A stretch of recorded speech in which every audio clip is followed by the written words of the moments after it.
Welcome, guys. This is Ricky Paloy, and welcome to the Adjusting Your Mindset podcast. I wanted to go ahead and do things a little bit differently today. We've just been doing them, most of these podcasts that we've just so far been doing online and not through video. So we wanted to go ahead and try this out today. This is the first time we've worked with this. And so we're going through that process. So today, what I want to talk to you guys about is the different stages of recruitment. And if you're not familiar and you're not aware, I actually own a recruitment agency. I've been recruiting for over a decade. I recruited both from the corporate HR talent acquisition side for about 6 years. And then the last 5 years have been on the agency side where I work with clients directly to help their teams out to find candidates. Now, if you're not familiar with the difference of those two, I'm going to go over that as well with you, but there's going to be about 7 steps that we're going to talk about in this recruitment process and how we do things here at my company, Riem Recruiting. To go through some of this and what the differences are is a corporation that I work with, let's say one of my clients normally they'll have their own internal recruitment team. It doesn't necessarily mean that they are going to be utilizing an outside agency because they have that team, but sometimes they do use companies like mine. So normally what a corporate talent acquisition person or a corporate recruiter will do is they will go ahead and post the jobs out to the different job boards. That could be LinkedIn, that could be Indeed. There's many different ones out there. So people that are on those job boards will go ahead and apply through their applicant tracking system, and that way they will see that you have applied through that. Now, that's great and all, and a lot of times they will get some really good candidates from that. They're also going to be going through that process when they have people that are looking for them as well. We call them sourcers or headhunters. And so sometimes corporate teams will have those people, but a lot of times with recruiters, there are going to be so many people that's going through that process that they don't actively have the time to go and source as well. And so that's some of the issue that you run into is the sourcing side of things as well. And if they can't source and they can't find what we call passive candidates that aren't necessarily actively looking for a new job, that's where companies like ours come into play. Now, Riem Recruiting is a company that specializes in direct hire permanent placement positions. And most of the time almost all the time we work within leadership, executive positions, and what we call professional roles. So like it could be like an HR business partner or an accounting manager, or one of the positions I was working on a few months ago was a vice president of operations.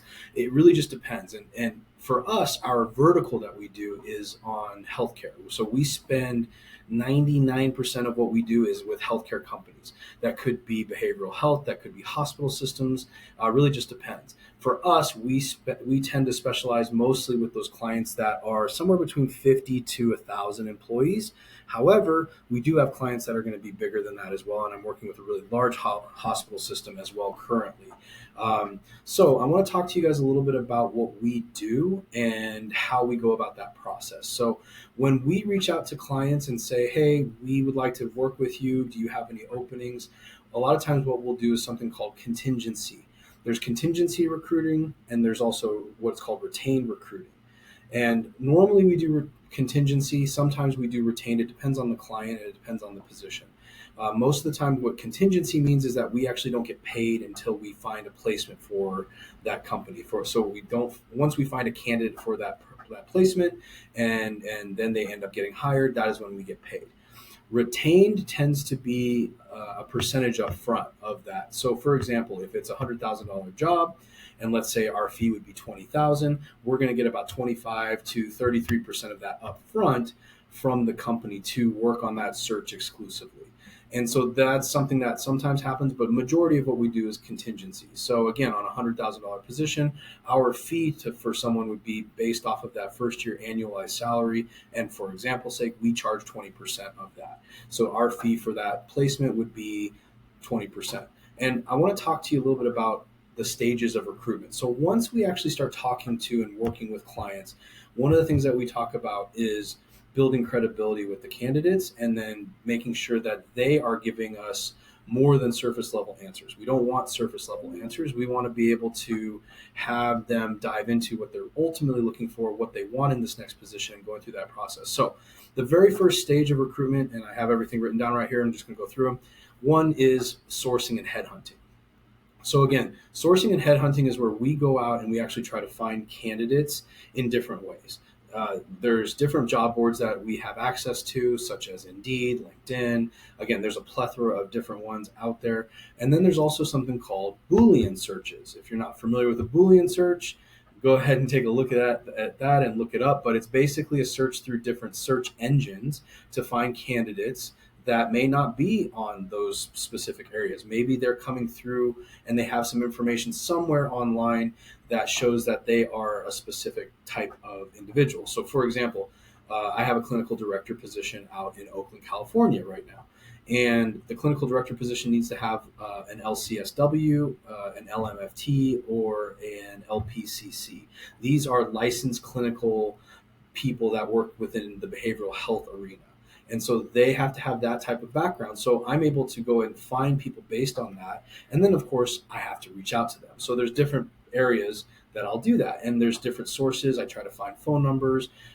We have all sorts of different Chrome add-ons that we utilize to try to find that connection for them. Once we have that connection, then that's when we're going to go ahead and reach out. And of everybody that we reach out, I can't give you a percentage exactly of what that looks like, but it depends on the position. So normally positions that like clinicians, someone that's going to be like a nurse or a director of nursing or a clinical director of behavioral health, whatever that may be, they are extremely busy and sometimes it is difficult to hear back from them. So we probably get about 15% on average, maybe 20% of them responding back. Our goal is to try to get them on the phone and be able to work with them from that perspective, but it doesn't always happen, which is why recruiters reach out to so many different people. Ultimately, we create lists and we go through, find phone numbers. Hopefully, those numbers are right. If they are, great. If they're not, that just depends on the situation. Some other positions I've seen up to like 50 to 60% return rate, especially with leaders. Leaders tend to return messages, even if they're not. Just for connection reasons. I think for networking, they will go ahead and go through that process as well, but they respond back a lot through that. And again, I think that's just because they always want to make those connections. And not to say that clinical leader, nurses, things like that don't, but I think, again, they're so busy and they have so many people reaching out to them because those positions are so specific and so key that and needed, right? And so that's one of the things that happens there. Now, once we get them to connect back with us, like let's say they return a phone call or they return an email or a text message, we set up a time to have a conversation at that point. Hopefully I can do it right then, but if I can't, I'm going to go ahead and set that up for another time, send them a calendar invite and thank them for their time. Obviously ask for their resume as well. And we go through that process. Again, what I like to do when we first have that conversation with them is say, hey, I'm Ricky with Ream Recruiting, what we do, who we are, and who we're partnered with. And then I go into some depth about the client and what they are all about. And then I go into what the position's all about. I go over compensation up front because I want to always make sure that they are fully aware of that to ensure that they are within the range that they feel comfortable with. And sometimes I get on the phone with people and they're like, hey, Ricky, I need to be here. And we're only here. And that's okay. There's nothing I can do about that because that's what they would like to be at. So we talk about that up front so that way we don't have a candidate go all the way through the process and at the end get hit with, oh, we're only going to offer you this and it's $30,000, $40,000, $50,000 less than they expected. We don't want to ever do that. So when we're having that conversation with them initially, we go and ask them, what do they think about that? What do they think about the opportunity? Just to get a little bit of buy-in from them so they feel good about, hey, you know what, this makes a lot of sense. I want to move forward. At that point, we're going to go ahead and dive into their work journey a little bit. But I don't just go into specific jobs right away. I want to understand a little bit about what they're all about. Like, why did you get into this field? Like, hey, tell me about this. I see that you were used to be in this industry, but now you're in this industry. What changed? What was the thing that happened there? And it's just to make them feel comfortable enough to open up and say, well, this is what happened. And sometimes if they don't want to open up, I am going to try to dive in a little bit more. I want them to feel comfortable with me because my objective for submission, and we talk about this at the end of the call, is during the submission is I stay with the candidates and my people that I work with stay with the candidates all the way through the process. So anybody that works for Ream Recruiting, we will stay with you all the way through that process to ensure that, one, interviews are getting set up correctly. You have interview preparation calls with us. We get everything set up from a standpoint of what is going to be happening throughout that process, and fully what's going to be going on. So that's what we end up setting up. That obviously, like I just mentioned, leads into being submitted. So once we go through that process, feel comfortable with them, we're going to make that decision at the end together. Like, hey, do you feel comfortable moving forward in this process? Is this something that you'd like to be submitted for? And I don't submit candidates until they are fully on board to go ahead and do that. Sometimes candidates will say, and especially if it's like a relocation or something like that, they'll say, I'm not sure, I want to take a look at this. I need to talk to my family. There are recruiting agencies out there that would push for them to not think about that because they feel like they may lose that person. We don't do that. We're going to make sure that that person is fully understanding of what the specific situation is so they can go ahead and talk to their family. And we call it the living room conversation, having that living room conversation to make sure that everybody's fully on board. And even if it's a local candidate, hey, you're still going through this with your partner or family. And again, it depends on the situation of each individual person.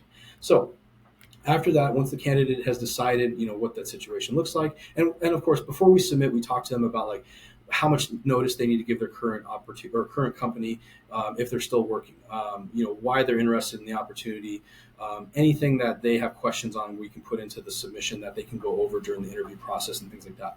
Then I go ahead and submit the candidate over. We normally do a 1 to 2 page write up of the information that is everything that we talked about. And this is going to go into a summary of who they are, why they're interested, again, when they can start the opportunity, all the other things as well, including like thoughts and concerns that we may have. And concerns aren't necessarily a bad thing. Sometimes they're just, hey, this is what the situation is with that. So we'll go ahead and get that sent over.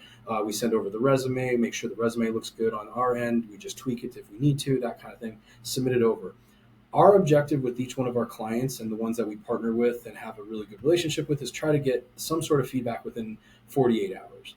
That's always what we want to do so we can come back to the candidate and say, hey, the client is interested or they're not interested. At that point, if they're interested, then we're good to go. Most of the clients that I work with, if I do a submission, I've built enough rapport and I've built enough of that partnership with them that I know what they're wanting. And so a lot of times on a candidate that we submit over that I have a really good feeling about, I'll tell them that, hey, this is the situation. This is what I think about them. I think you should interview them because of this. There's other times where I have candidates and I'll even tell the candidate up front, hey, I'm not 100% sure if this is the right fit for them and for you, but let's, if you want to be submitted, we can do that and see what their thoughts are. And we'll do that as well, but give them a heads up like we're not 100% sure. So they know that we are doing the legwork up front and we're not just sending a resume over. It's actually like, hey, this is what the person's about. We're not 100% sure, but whatever that may look like. Now, at that point, it's either a decline by the client and I go back to the candidate and say, hey, sorry, we're not going to move forward. Or it's the other side is let's set up the interview. So at that point, and even on the write-up, we're going to have some times and availability for them for over the next week or two. So that way we can go ahead and present that to the client as well. And then the client can say, yeah, I can do these times. Can we confirm that? A lot of times, depending on who I'm working with, I'll either set up the time and set up the calendar invite, or again, it depends on the client. Sometimes the client will do it themselves. Of course, I'm always CC'd on that information as well, so I can make sure that I'm following them through the process. Now, when an interview is set up, the day before the interview, I always set up interview prep. And I try to do that with every candidate. We probably spend about 15 to 20 minutes with each other right before, just to get the mindset ready for the interview. Bring some of the things from the back of the mind to the forefront of your mind. I talked about this on one of my posts today, or one of my posts that I did. And so this is just bringing those things and trying to get them to understand, like, you've done things throughout your career. You've done things throughout this journey that you've had, and we want you to be able to bring those behavioral or situational things or questions that are being asked of you to the forefront of your mind. And so what I have them do is write down those things, so that way it'll start to trigger their mind to have other things that'll happen throughout that process. Now, after that, we get the interview set up. I always check in with them about 15 minutes before the interview to make sure they're good to go, whether that's a phone interview or whether that's an in-person interview or whether that's a virtual interview. Whatever that is, it's always about 15 minutes before, just to check in, make sure they're good to go. Majority of the time, because we've spent that time up front with the candidate, they are good to go and they're going to go ahead and move forward and not have any issues. Now, is there those times that, hey, something comes up? Yes, of course. And as long as I'm doing that beforehand and I can go back to the client, and again, if we've built the relationship well with the client, which most of my clients are, they understand that stuff happens and they get it. So we'll go ahead and get that rescheduled. But majority of the time it goes through no problems at all. They end up having the interview. I always follow up with the candidate right after the interview if they're available. Again, depending on their work schedule, all that. And then I go ahead and do that, get that situated, put that through the whole process. on that side and just say, hey, I'm going to check in with them. I never follow up with the candidate or the client right afterwards because I know that they need some time to process that. I like to do it with the candidate right after because it just happened, where with a client, they're going to need some time to review things and think through that and maybe talk to another colleague or bounce the ideas off. Again, it depends on if it's a individual interview, if it's a panel interview, all those kind of things. So there's a lot of different things that happen. Most of the time with clients, we recommend that they do no more than 3 interviews, excluding our interview. So our interview would be the first, and then up to probably another 3 after that. Now, does that sometimes go longer? Yes. There are some positions, especially senior leadership positions, that those tend to go longer. However, again, I personally don't want to have someone going through a process 7, 8, 9 interviews. And if that happens, then that's one of those things where it's like we try to have that conversation with them, but it is what it is. It sometimes happens, but realistically, most companies are going to be somewhere between the 3 and 5 interview process, especially for a leadership position.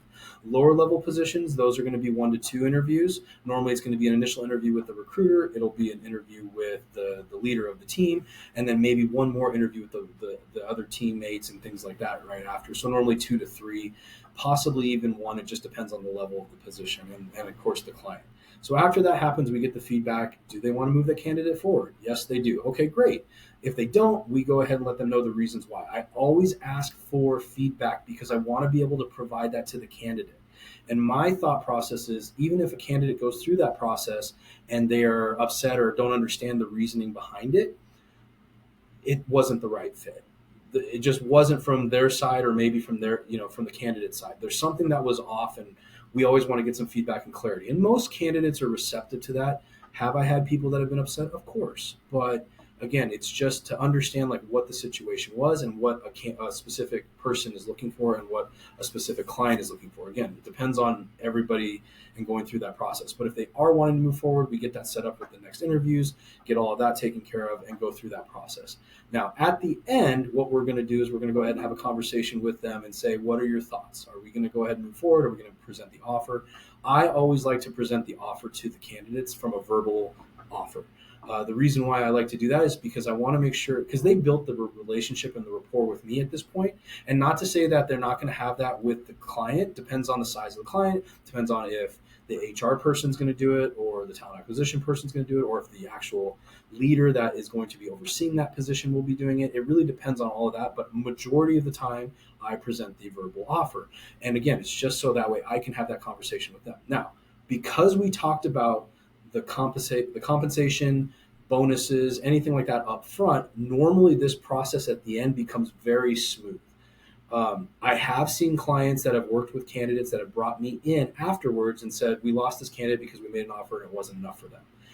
They won't have that happen with my candidates, and our clients are understanding of that. So when we go through that process, they are going to make sure that we are within that specific area that they want to be. Now, going back to earlier, if there's a candidate, let's say, that is saying I need to be at $130,000 a year and the position only goes up to 110, I'm going to go up to the client and say, what are your thoughts before we go through the entire process? And if they feel that candidate's strong enough and they feel like, we might be able to come up to that, then we will go and move them forward through that process. But I won't do it up front. If they're way off, then I'm going to let them know up front.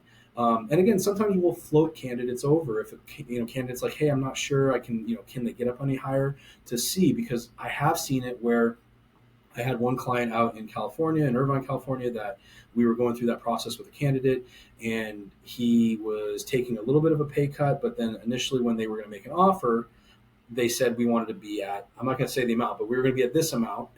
And then they ended up saying that, no, we're going to go ahead and offer it at this. And I said, well, but we talked about it up front in the write-up and everything that he needed to be at this to potentially make a decision. So they ultimately ended up bringing up the compensation to where he needed to be. And the funny thing is, within a year after he took that position, he ended up getting promoted. So he went from a director position to a senior director position with this new position that he got, this new company, my client. And then within about a year, he went up to a VP role. So again, we always try to make sure that everybody understands what they're getting themselves into throughout that process. Now, if the candidate does accept at that point, Obviously, I'm going to congratulate them and thank them for going through that process and congratulate them on the new opportunity. And I'm going to send that information over to whoever I'm working with that client, whether it's HR or the specific leader.